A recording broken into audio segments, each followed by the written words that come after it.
Okay, so we are here for peeing video number 2. Yeah, we're in a tent, as you can probably see, because today we are telling Reddit horror stories. When I was younger, my dad was out of town and my mum let me have a few friends over. We lived right by a pretty busy highway, and over the years, had quite a few people knock on our door for help. Car broken down, lost, an accident, etc, etc. While my mum was home with us, a man knocked saying he wanted to borrow the phone. My mother told him he could sit on the porch and use her cell phone. Okay. The man kept asking to come inside and asking if my dad was home. Bit sussy. Yeah, it's a bit suspicious. A little bit suspicious. He eventually started trying to force his way inside. Calling the police! I'm calling the police! My mum slammed and locked the door, called 911 and put my friends and I into a closet. I just... Alright, Harry Potter. It took the police department 20 plus minutes to reach us. By that time, my mum had called our neighbour and he came over with his shotgun. Come on, bro. And made the guy lay on the ground until the police arrived. Guy tries to break in. Oh. Is that the scary story? Yeah. Oh. But, okay. I feel like that is really traumatic. Yeah. It doesn't always have to be a ghost story. It just didn't give you the heebie-jeebies. But it should, because that's actually really scary, especially like if you're a man. I mean, yeah. One man. If you're a woman and you're having a man trying to break in, that's really scary. What a king coming over with his shotgun and making him lay on the ground. Thank you, neighbour. Thank you, Down neighbour. on the ground. I've had many experiences, but I'll tell you one that freaked me out because I wasn't the only witness. Ooh. I was about 12 years old and I was talking with my dad in his room. My mum was in the closet with the lights off. Why is everyone in the wardrobe? My mum was in the closet with the lights off, but we could clearly see her folding clothes. Well, during me and my dad's conversation, he had asked my mum something, but no reply. He eventually got to the point where he started to yell.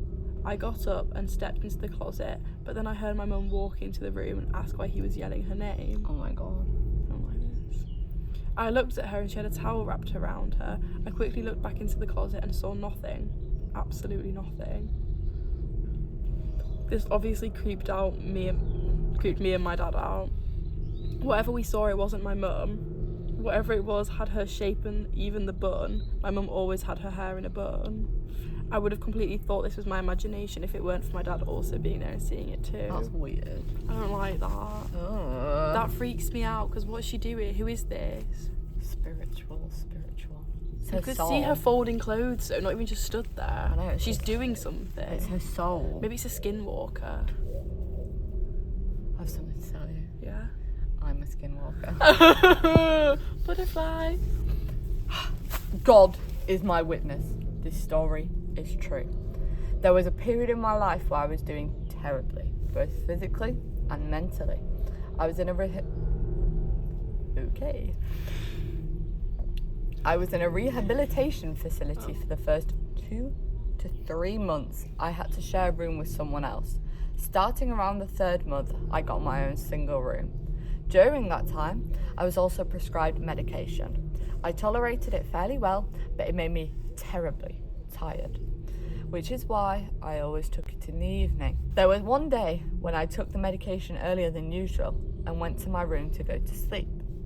That moment, I stepped a foot in my room and I felt that something is really wrong, but I couldn't tell what.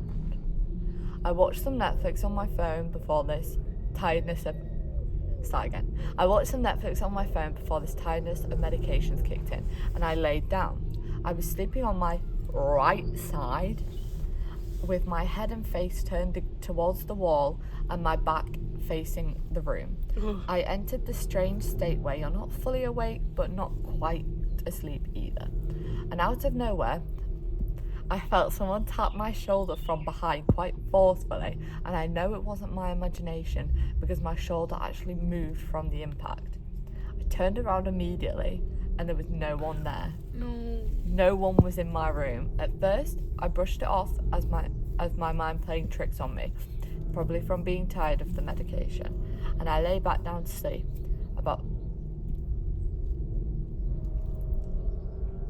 About 5 seconds later, I heard footsteps running towards me. I was shoved into the bed with full force, couldn't move, and someone screamed into my ear as loudly as you could possibly imagine. This lasted about 10 to 15 seconds, then stopped. When I finally worked up the courage to turn around and look around my room, quietly whispering prayers to myself, there was nothing there. To this day, I can't explain what happened that night. That's horrible. That is horrible. That is actually really scary. That's weird. I don't like that. I was about 7 or 8 years old and went with my family to this man-made lake, a family place park in South Georgia. Basically a big dugout pond that the owner put a bunch of beach sand and palm trees around and charged admission for people to come, park their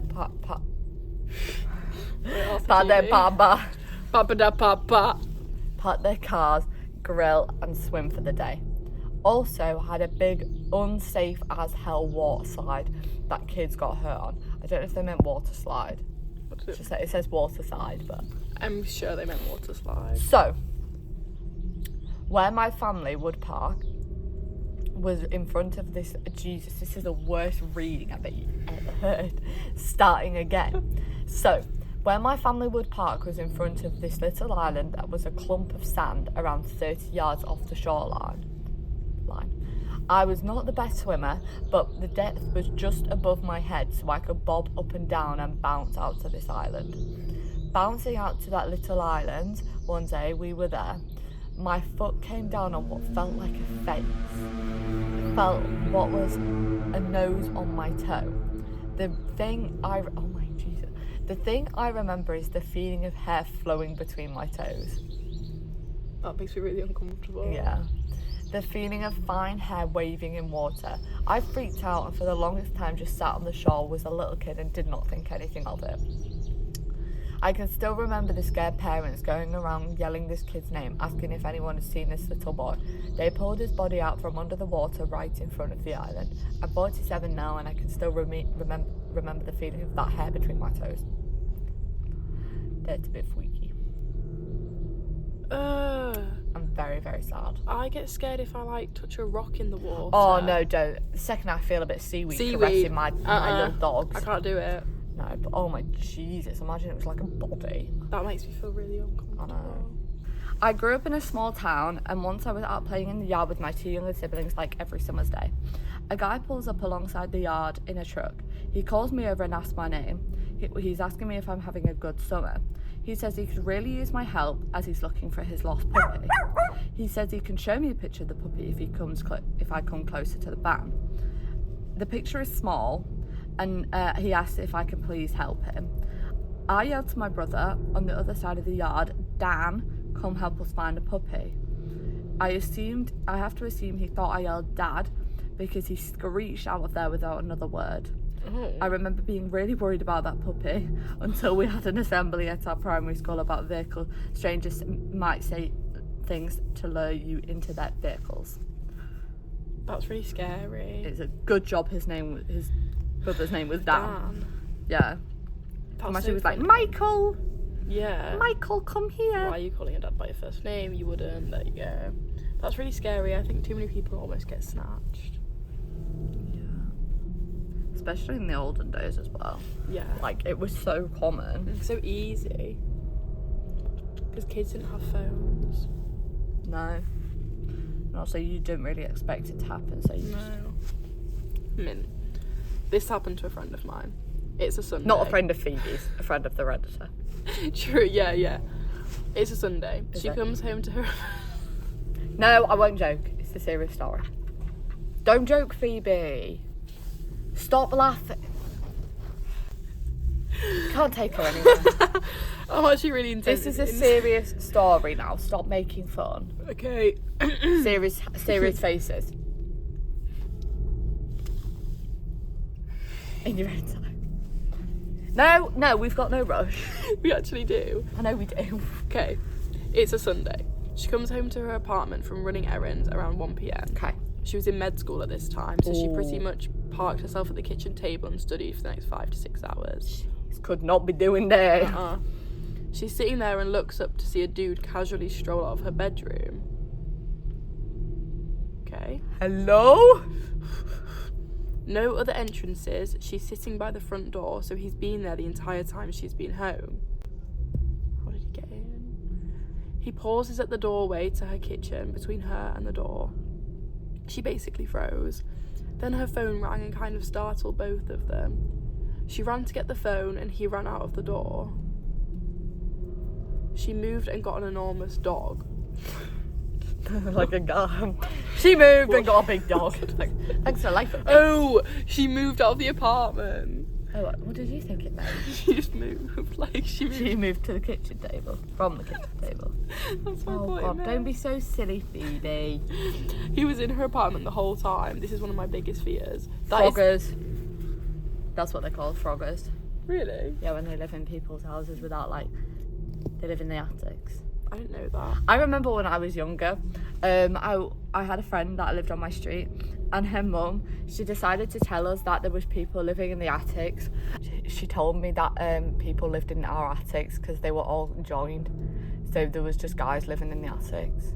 That's a bit mean to tell you. Yeah, I know. There was not guys living in the attics, and they're not all joined. So, you lied. Yeah, just one big walk through of I know. I was like... I'm just going to stroll from one end to the other. I know, it was like, freaking hell. Imagine somebody just, like, decided to dominate all our space. And it was like, no, it's my... What No, was it's... that? A little bug. I felt it. No, it's my attic. No, it's my attic. No, Sorry. it's actually my attic. Back, so we're on BuzzFeed now. Back in October 2005, when I was 15. This is just popped up. Okay. That got dark. Back in October 2005, when I was 15, my family and I were living in an... I'm probably doing the wrong accent. Yeah. I'll carry on. I can't do And I were Norwegian living accent. in an apartment above an Esso gas station in Bostrak, Norway. Probably butchered that, sorry guys. One night, I had a very lucid dream of a little blonde boy, probably aged 8 or 9, crying in our living room. He was wearing a striped t-shirt with a silver star printed in the middle of his chest. When he saw me, he spoke in Swedish. I'm Norwegian, so I understood what he was saying, especially bus accident. He kept pointing down to the Esso station. I woke up. It was October 31st. What is going on? October? It was October 31st. Convinced a bus was going to crash into the station, I told my mum and dad everything about the dream. My dad told me to get a grip. Nightmares happen. That didn't stop my high anxiety. Every bus that stopped to deliver packages, I was sure would crash. Nothing happened. But that evening, my siblings and I went down to the station to buy snacks for a horror movie marathon, and I saw a newspaper headline: bus accident in Tenerife. It had a picture of in front of a Shell gas station. Naturally, I bought it because it was a Swedish tourist bus that went off the road in Tenerife, not far from the airport there, with 28 people on board. A Norwegian tourist leader died. Front and centre was a picture of 2 blonde boys crying in the aftermath. One of them was young, 8 or 9, in a striped t-shirt with a star print in the middle. He survived. Ugh. I don't believe in psychics, mediums, or witches, or anything paranormal. I can't keep the accent up, sorry guys. I don't believe in psychics, mediums, witches, or anything paranormal. But I still have to remind myself, I don't know. Bleep! How can a little boy appear in a dream of mine, a stranger, to warn of an accident happening as it was happening on October 30th, 2005? I haven't had anything like that happen to me again. I still can't explain it. Yes, we're done. My dad passed away when I was 15. She says with a massive smile. My dad passed away when I was 15. It's your reaction. I'm not blooming doing how. When I said it the first time. Can't do anything around it. You can't laugh at people's dead dads. No, we're not. Right, come on, read the Give story. me a sec. Okay. My dad passed away when I was 15. On several occasions, it has seemed like his spirit has been looking out for us since. One such occurrence. Yeah. One such occurrence was when my niece was a toddler. She was upstairs in her bedroom asleep while my sister and I were downstairs watching TV. Since the TV was on, we couldn't hear my niece choking on her own vomit. That's pretty scary. Why don't I have a baby monitor? She had been fine when she went to bed, and we had no idea that she had become sick so quickly. Oh my god. All of a sudden, a framed picture of my dad as a baby dropped from where it was hung on the staircase, the frame shattering all over the stairs. We ran to clean up the glass. When closer to the room, we could hear my niece in distress. It has often felt like that was my dad getting our attention that night to save his granddaughter's life. Jesus, that took a freaking turn. That did. Wow. That was quite scary. You need baby monitors, guys, if you've got a baby. I know. Like, they are there for a reason. To make sure your baby don't choke on its spit. That is crazy. What a scary one. I lived in a spooky dorm my freshman year of college. It was built on the site of the Confederate cannon line from the major Civil War battle that took place in our town. You had a Civil War battle in your town? Imagine we had a Civil War battle in York. Well, like, it's like the Battle of Hastings. Oh, no, Stamford Bridge. Battle of Stamford Bridge. I know it wasn't Civil War, but it was a battle. I thought Civil Wars only took place over ginormous countries like America. Yeah, so ours wasn't a Civil War, but we had a war in Stamford Bridge. What were they fighting over? Stamford The Battle Bridge? of Stamford Bridge, I can't remember. It was the Vikings, wasn't it? I didn't do history. Boring. Right. Boring! Did you do history? Yes. Get a load of this guy. Right. It was bound to have some bad omens around. We had several things happen to us. For instance, my friends lived in the room next door. Nightly, their door would fly open. It didn't matter if it was dead bolted, the door would fly open anyways. My friends would run into the hallway, but there was never anyone there. How did that open if it's dead bolted?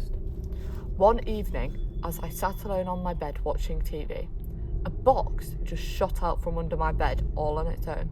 No one was around. As it was Friday night, everyone had gone to dinner. Perhaps the strangest was one weekend when things went from spooky to downright scary. My friends, next door, were both going out of town. I knew this, but as I sat at my desk, there was knocking coming through the wall. I thought they were still there, so I played along and knocked back a few times. Each time I was met with more knocks. When I texted them about it, they were both confused. They'd already left campus and no one was in their room. That one. Yeah. I've got a short one, guys. When I was 13, my family stayed at a friend's old farmhouse while travelling through the area. When I was going to bed, my mother told me that someone had once passed away in the room I was sleeping in. Then she wished me good night. She had an effed up sense of humour. It's like, bruh. Oh, I'll just chuck you in, sweetie. Someone died in here. Good night, love you, sis. Don't let the bed bugs bite. Don't let Don't someone let the kill dead you. bodies bite. Oh. Okay. Oh. Anyway. Yay. After I finally fell asleep, I was awoken to the feeling of a hand pressing onto my forehead as if my temperature was being taken. I felt it touch my hair. When I opened my eyes, there was a shadow of a woman beside the bed leaning over me. In the dark, I thought it was my mother. Not being funny. You'd be like, why are you taking my temperature in the middle of the night? Also, if there was someone freaking stood leaning over me, I'd be like, Hello? I'd be on full alert no matter who it was. Yeah, but like, what are you doing? I would be like, oh, it's just mum, bye. So I just tried to brush her away and get off me and went back to sleep. The next morning, when I asked why she came into my room so late, she told me that she hadn't. She had actually gone to bed right after me. Well, I'm just thinking, she has an effed up sense of humour, so maybe it was her. I know, it could have been. Little did my parents know when they purchased their 1911 dream home, their second born would be best friends with a little girl in the attic. Damn, what are they keeping her up there for? Who's put her up there? So Did she come in the housemaid or house? something. Was she included in the price? Buy this house, get a free little girl. Ever since I can remember, I've known things I shouldn't be able to, and have seen things that weren't technically there. Alright, Sheldon. As a young child, my parents played these things off as my imaginary friends. Classic. Time went on, I grew up, but my imaginary friends never went away. One friend in particular stayed close to me for a long time. She began peering in my doorway at age 3, and she aged alongside me. Oh, it's kind of Years cute. after the little girl first appeared, my family and I were cleaning out our basement. Above the exposed rafters, my brother uncovered a stack of old photographs. This is giving like Haunting of Hill House. Is it good? I really And want to Bly watch Manor, both of them. I really want to watch it, but I don't think I could do it myself. I'll watch them with you. Okay. They're scary. I like it. That's the kind of horror that I like. On top of this pile of dusty images was my imaginary best friend, and beside her face was a name, Jane. I'm like 11. Oh, Papa. I like Papa. Angela. Ooh. Okay. Oh. No, I'm joking. I don't. It's definitely getting cut out now. Jane would come into my room almost nightly. She would walk down the attic steps, stare at me through my doorway, and enter my room, sometimes playing with things, but always praying at the foot of my bed. Okay. She's religious. Jane would finish her nightly visit by walking down the stairs to the family living area. When our alarm was set, she would set the motion sensors off. Still, my parents never believed me.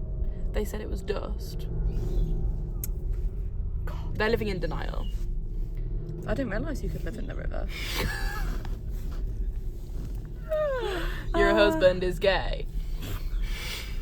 Denial is a river in Egypt. Your husband is gay. I spent the next few years sleeping with my lights on so Jane wouldn't startle me so much, and soon, as I aged, I began to see her less and less. At 15, I stopped seeing her altogether. Oh, that's quite sad. She became more of a feeling or a voice I would hear at times of struggle, a spirit I credit with saving my life more than once. After finding her photograph, it became my most prized possession, and I stored it in a china cabinet in our kitchen. It wasn't the most secure location. One afternoon when I was 15, our kitchen had a fire and a stack of pictures burned. It's really sad. In adulthood, I started stretching my psychic muscles and seeing things again. I'm just seeing 11 right now, like blindfold on, static on. I began to want to know if I could prove through documentation that she was really an actual person who died in childhood. Thankfully, with time, a genealogical website became very proficient, and I researched my house and the families who'd lived there. Then, in an obituary in a 1918 newspaper, I found her. Jane Hill Patrick was born on July 19th, 1903, and died on July 24th, 1918, of rheumatic fever. She died when she was 15, so that's why she stopped seeing her at 15. Oh, your brain works so fast then. Mine didn't. I thought that maybe she died when she was 15. And it all they pieced grew up together. Oh, that makes me sad. She died in my home. The address was listed in her obituary because her wake was held in our house. She died at 15, the same age I was when I stopped seeing her and when the picture burned. Thankfully, through my research, I've located her brother's child. Her now 90-year-old nephew had only ever heard stories of his aunt. However, he did have a photograph. He graciously shared with me the only known remaining image of her. The face I saw was unmistakable. It was my earliest friend and my favourite spirit, Jane. I think that was a very nice story, actually. I think that was really sweet. And I think we should end on that note. I think we should. That was a very nice last story. It's giving me the tingles. I'm Yeah. like, aw. It's cute, you know. It's really cute. For some reason it made me think of Awful Auntie. Anyone Like read the that? David Ballions Yeah. book. I don't remember. Is there a what happened. ghost in that? Or is he real? It just gave Awful Auntie vibes. I can't remember. That book traumatised me when I was younger. God, Demon Dentist traumatised me. Hey, a demon dentist. I would still read it constantly. That's what me and my mum called teeths. Because I call them teeths. we're just guys, we're the same person. Dutty pegs, I call them. Okay. I think that's all I've got to say today. I think so too. Yeah. Thank you for watching. Don't forget to like, comment, and subscribe. Please like and comment. Please. Actually, let us know what you want to see as well. Yeah. But yeah, thank you very much for watching. Love you all. Love you.